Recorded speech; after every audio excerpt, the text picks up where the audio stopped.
UPSC इसमें आपसे ये सब एक्सपेक्ट नहीं कर रहा है कि आपको सब कुछ पता हो। जब एग्जाम एकदम सर पर होता है, ये नया सीखने का फेज नहीं है, ये ऑलरेडी पढ़ी हुई चीजों को एग्जाम रेडी बनाने का फेज है। बहुत सारे लोग अचानक बहुत नए टॉपिक्स पढ़ना शुरू कर देते हैं। बहुत से लोग ये डिसाइड करने में कंफ्यूज हो जाते हैं कि अटेम्प्ट ले भी या ना ले। लेकिन अब मॉक टेस्ट इसलिए देना है कि आप देख सके कि कहां आप ज्यादा गलती कर रहे हैं। प्रीलिम्स सबसे बड़ा फिल्ट्रेशन है, क्योंकि एग्जाम सिर्फ नॉलेज का टेस्ट नहीं है। आपको कुल मिलाकर आपका फोकस क्लियर होना जरूरी है। आपको पता है कि कट ऑफ लगभग ये रहेगी, आपको उस कट ऑफ से ऊपर जाना है, उसके बाद कोई फर्क नहीं पड़ रहा।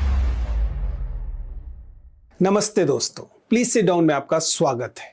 प्रीलिम्स एग्जामिनेशन 2026 एकदम सर पर है, बिल्कुल करीब है, और यही वह फेज है जब बहुत सारे एस्पिरेंट सबसे ज्यादा पैनिक करते हैं। बहुत सारे लोग अचानक बहुत नए टॉपिक्स पढ़ना शुरू कर देते हैं। बहुत से लोग ये डिसाइड करने में कंफ्यूज हो जाते हैं कि अटेम्प्ट ले भी या ना ले। कई लोग अचानक एक से दूसरे यूट्यूब वीडियो पर कूदते हैं नई स्ट्रेटेजीज ट्राई करने के लिए। जो लोग करंट अफेयर्स के पीछे इतना ज्यादा भागना शुरू करते हैं कि स्टैटिक सब्जेक्ट्स उनके वीक होने लगते हैं।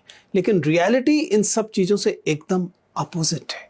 ये जो फेज है जब एग्जाम एकदम सर पर होता है, ये नया सीखने का फेज नहीं है, ये ऑलरेडी पढ़ी हुई चीजों को एग्जाम रेडी बनाने का फेज है। आज के वीडियो में हम इसी पर बात करने वाले हैं, क्योंकि इस समय आपका फोकस होना चाहिए रिवीजन पर, कंसोलिडेशन पर और मॉक प्रैक्टिसेस करने पर। बहुत लिमिटेड सोर्सेज से आपको पढ़ना शुरू करना चाहिए और मल्टीपल टाइम रिवीजन पर जाना चाहिए। पॉलिटी में, हिस्ट्री में, ज्योग्राफी में, इन सब में जो स्टैटिक कंपोनेंट्स हैं उनको और स्ट्रॉन्ग करना चाहिए। बेसिक एकदम क्लियर होना चाहिए। करंट अफेयर्स को भी अलग सब्जेक्ट की तरह नहीं पढ़ना है इस फेज में, बल्कि उसे स्टैटिक कॉन्सेप्ट के साथ जोड़ कर रिवाइज करना है। और ये सबसे इंपॉर्टेंट बात यह है कि आपको लगातार टेस्ट देने हैं, आपको मॉक टेस्ट देने। और ये इसलिए नहीं दे दें कि आपको मार्क्स देखने। ये सब आपने जब तय किया था कि आप 2026 का प्रीलिम्स देंगे, तब तक आप इस तैयारी तक पहुंच चुके थे कि आपको प्रीलिम्स देने के लिए जितने मॉक टेस्ट में जो आपके स्कोर आने चाहिए तो आ ही रहे थे। लेकिन अब मॉक टेस्ट इसलिए देना है कि आप देख सके कि कहां आप ज्यादा गलती कर रहे हैं, कहां कम टाइम में ज्यादा इंप्रूवमेंट की गुंजाइश है।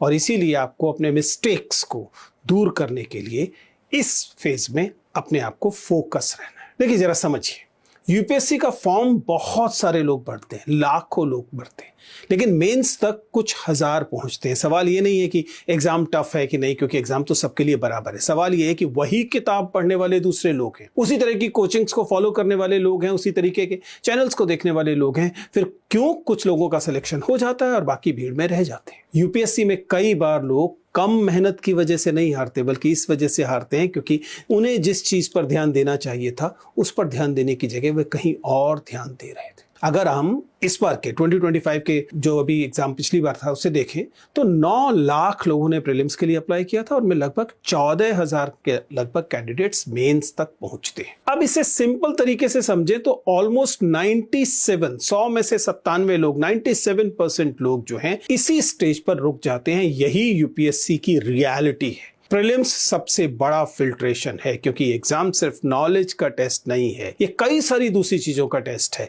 प्रीलिम्स की बात करो, ये प्रेशर का टेस्ट है, ये डिसीजन मेकिंग का टेस्ट है, ये कंसिस्टेंसी का टेस्ट है, स्ट्रेटेजी का टेस्ट है। और हर साल लाखों एस्पिरेंट्स वही एनसीईआरटी पढ़ रहे होते हैं, वही स्टैंडर्ड बुक्स पढ़ रहे होते हैं, वही करंट अफेयर्स फॉलो कर रहे होते हैं, फिर भी रिजल्ट अलग अलग होता है।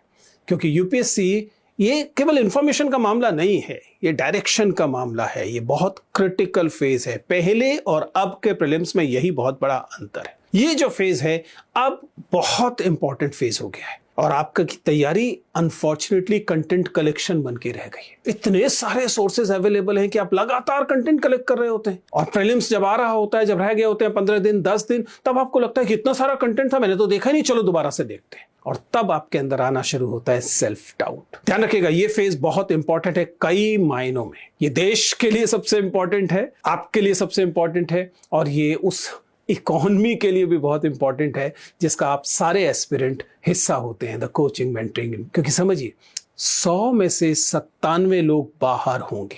यही 97 लोग इस पूरी की पूरी अर्थव्यवस्था को चला रहे हैं, जिनका सिलेक्शन नहीं हो रहा, जो प्रीलिम्स में रुक जा रहे हैं, जो डाउट्स की वजह से रुक जा रहे हैं, जिन्हें लग रहा है कि नहीं अब उन्हें कुछ और तैयारी के लिए कुछ और मटेरियल, कुछ और कोचिंग की जरूरत है, and hence they are propelling the entire industry. And obviously it is good, it is important for the nation because these are the 97%. यही 97% लोग हैं जिन्होंने परीक्षा दी और परीक्षा के बाद उनका सिलेक्शन नहीं हुआ और वो इस आस्था के साथ इस व्यवस्था से निकले कि देखिए व्यवस्था ने उन्हें पूरा मौका दिया था, गणतंत्र ने उन्हें पूरा मौका दिया था।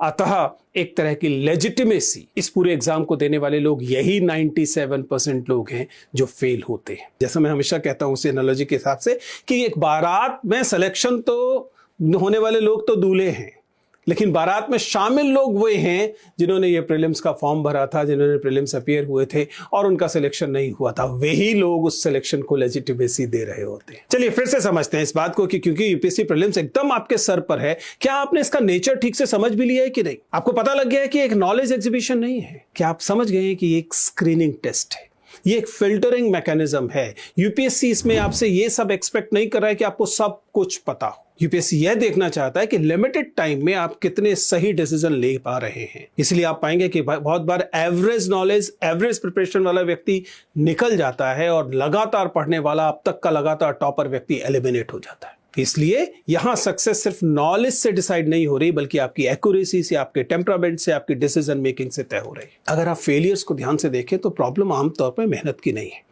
अगर आप लगातार यूपीएससी की तैयारी कर रहे हैं और प्रीलिम्स में अपीयर हो रहे हैं तो आपको समझना है कि स्ट्रेटेजी की कमी ज्यादा बड़ी प्रॉब्लम है, क्योंकि कॉमन मिस्टेक्स है, टू मेनी सोर्सेस। आप लगातार बहुत सारे सोर्सेस को देख रहे हैं, बहुत सारी बुक्स को देख रहे हैं, पीडीएफ को देख रहे हैं, वीडियोस को देख रहे हैं, करंट अफेयर्स की मैगजीन्स को फॉलो कर रहे हैं और कंसोलिडेशन कर नहीं रहे। और इस वजह से क्या आता है?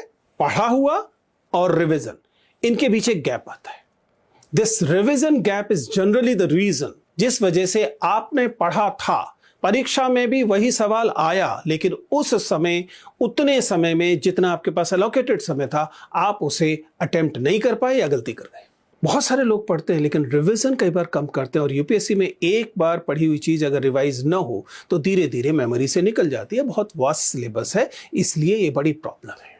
Then there is another problem, you need to understand this is a multiple choice question. जब बहुविकल्पीय कोई परीक्षा होती है तो उसकी रणनीति एकदम अलग होती है। इस तरह के ऑब्जेक्टिव एग्जामिनेशन के लिए जब तक आप अपने दिमाग को ट्रेन नहीं करेंगे, क्योंकि मेंस वाली ट्रेनिंग नहीं है, ये प्रीलिम्स वाली ट्रेनिंग है, और इस वजह से प्रीलिम्स में नॉलेज से ज्यादा इंपॉर्टेंट होता है क्वेश्चन को कैसे अप्रोच करना है, आप उसकी लैंग्वेज को कैसे डीकंस्ट्रक्ट करते हैं, आपकी एलिमिनेशन टेक्निक्स क्या हैं, ऑप्शन फिल्टरिंग कैसे की जाती है और इंटेलिजेंट गैसिंग कैसे की जाती है। और ये सब एक बार पढ़ने से नहीं आता, एक बार वीडियो देखने से नहीं आता, ये सब प्रैक्टिस करने से आता है। And then you can not forget that there is negative marking. इसका मतलब यह है कि कुछ लोग ओवर अटेम्प्ट कर जाएंगे, कुछ लोग अननेसेसरीली डर जाएंगे, और दोनों ही सिचुएशंस खतरनाक हैं, डेंजरस है।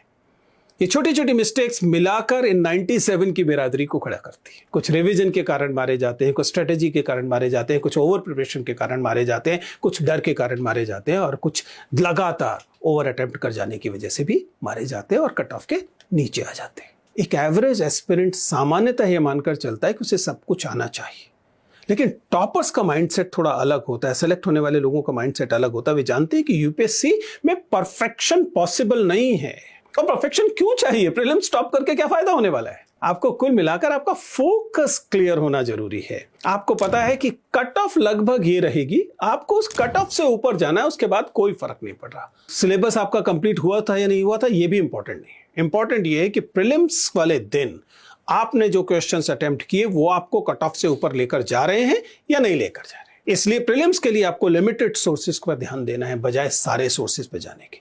ज्यादा ध्यान देना है रिवीजन पर, प्रीवियस ईयर जो क्वेश्चन है पीवाईक्यूज उन पर ध्यान देना है, और टेस्ट के लगा थोड़ो तरीके से आपको अपनी एक्यूरेसी को इंप्रूव करना है। क्योंकि टॉपर को पता है कि prelims is not information war, prelims तो एक परफॉर्मेंस का गेम है। ये एक तरह का डांस है, एक तरह का नृत्य है कि आपने उस रिदम के हिसाब से डांस किया या नहीं। कोई मैराथन नहीं है कि आपने कितना ज्यादा डांस किया। That is not going to matter. मैं कोई नई बात नहीं कह रहा, ये बात पहले भी कही गई। आईएएस ऑफिसर सौरभ भवानिया की स्ट्रेटेजी को देखिए, उन्होंने अपने एक इंटरव्यू में और एक आर्टिकल में भी इनफैक्ट इस बात को कहा है कि एक चीज बार बार उन्होंने कही है, ये जो फेज है, यानी कि जब आप प्रीलिम्स के एग्जामिनेशन के एकदम बाद में पहुंचे हैं, यानी कि लास्ट 15 दिन, लास्ट 10 दिन सर पर एकदम परीक्षा है, उस समय it is not for learning, it is for, as he said, performance tuning. Aspirants को इस समय अपने कोर सब्जेक्ट को मल्टीपल टाइम रिवाइज करना चाहिए, डेली एमसीक्यू सॉल्व करने चाहिए और हर मॉक टेस्ट के बाद डिटेल्ड एनालिसिस करना चाहिए, क्योंकि प्रिपरेशन के आखिरी फेज में इंप्रूवमेंट का सबसे अच्छा तरीका है अपनी मिस्टेक्स को आइडेंटिफाई करके उनको सिस्टमेटिकली रिड्यूस करना। कई बार एस्पिरेंट्स नॉलेज की कमी से नहीं, रिपीटेड मिस्टेक्स की वजह से पीछे रह जाते हैं। और फिर यूपीएससी प्रीलिम्स का एक हिडन डायमेंशन भी है। जब अनसर्टेनिटी हो उस समय कैसे डिसीजन लेना है। एग्जामिनेशन हॉल में कई ऐसे क्वेश्चंस आएंगे जिनके लिए आपके पास एग्जैक्ट आंसर नहीं पता, और यहीं से वह गेम शुरू होता है। कभी आपको एलिमिनेशन करना होगा, कहीं आपको ऑप्शंस को रिड्यूस करना होगा, कहीं पर आपको इंटेलिजेंट गेसिंग करनी होगी। ऐसे में आपको अपना माइंडसेट एकदम काम, शांत दिमाग चाहिए। क्या आप स्ट्रेसफुल टाइम में शांत दिमाग रख पाते हैं या नहीं, it is important. Successful candidate अक्सर 80 to 90 क्वेश्चंस अटेम्प्ट करते हैं, लेकिन कंट्रोल एक्यूरेसी के साथ। इसका मतलब है कि प्रीलिम्स सिर्फ नॉलेज का टेस्ट नहीं है, ये रिस्क मैनेजमेंट एक्सरसाइज भी है। और यही वह रीजन है कि कई बार कम पढ़ने वाले लोग स्ट्रेटेजाइज इस तरीके से करते हैं कि वो कंफ्यूज्ड, ओवर प्रिपेयर्ड एस्पिरेंट से ज्यादा अच्छा परफॉर्म कर लेते हैं। फिर यहां सबसे ज्यादा इंपॉर्टेंट ऑब्वियसली बन जाता है माइंडसेट का डिफरेंट होना। एवरेज एस्पिरेंट का फोकस होता है मैक्सिमम सिलेबस कवर करने पर, हर टॉपिक में परफेक्शन अचीव करने पर। लेकिन प्रीलिम्स जो है उसको बार बार क्रैक करने वाले लोग जानते हैं कि ये दरअसल focused, cut off oriented preparation है, and you have to be prepare for that. क्योंकि इससे आप नेक्स्ट लेवल पे पहुंच जाएंगे, वहां पर आपके पास गुंजाइश रहेगी उस परफेक्शन की, वहां पर आप उस परफेक्शन को ध्यान दीजिएगा। यहां तो प्रेसिशन पे ध्यान दीजिए, यहां तो इस बात पे ध्यान दीजिए कि आप सटीक तरीके से तैयारी कर रहे हैं कि नहीं। इसलिए ध्यान रखिएगा, ऐसे भी मैं हर साल ऐसे कैंडिडेट्स का इंटरव्यू लेता हूं, मेरे सामने बैठे हुए हैं। उसे पिछली बार पूछा तो पता लगता है पिछली बार प्रीलिम्स क्लियर नहीं हुआ था, जबकि उससे पिछली बार भी वो इंटरव्यू में अपीयर हुए थे। आप समझ पा रहे हैं? इंटरव्यू में अपीयर हुए, इंटरव्यू क्रैक नहीं हो पाया, अगली बार प्रीलिम्स क्रैक नहीं हो पाया, फिर उसके बाद फिर से प्रिपेयर किया, प्रीलिम्स मेंस दोनों क्लियर किया और इंटरव्यू में सामने बैठे। इसका मतलब जो टॉपर होने लायक मटेरियल हैं वो भी कई बार प्रीलिम्स से बाहर हो जाएंगे। और यही बहुत इंपॉर्टेंट बात है, prelims is to be taken most seriously. अपने प्रिपरेशन को फोकस रखिए, और यूपीएससी एक लंबा प्रोसेस है, आपके पास परफेक्शन के लिए गुंजाइश बाद में रहेगी। प्रीलिम्स जो है उसका बहुत क्रिटिकल, इनफैक्ट सबसे क्रिटिकल गेटकीपर है, क्योंकि दरअसल यूपीएससी जैसी बॉडी ने प्रीलिम्स की परीक्षा रखी इसलिए है कि बारातियों को पहचाना जा सके, उन लोगों को पहले ही स्टेज पर गेट कीपिंग करके बाहर कर दिया जाए, ताकि गणतंत्र में उनकी आस्था बनी रहे और यहां पर भीड़ कम हो जाए। इसलिए जो लोग क्वांटिटी चेज कर रहे हैं उनके लिए प्रीलिम्स क्लियर करना थोड़ा मुश्किल हो जाता है। तो अपनी प्रिपरेशन को रिवीजन और परफॉर्मेंस पर फोकस कीजिए, ये लास्ट फेज है, कंफ्यूज मत होइए। मैं तो ये कहता हूं इस बात पर भी बार बार विचार मत कीजिए कि पिछले 2,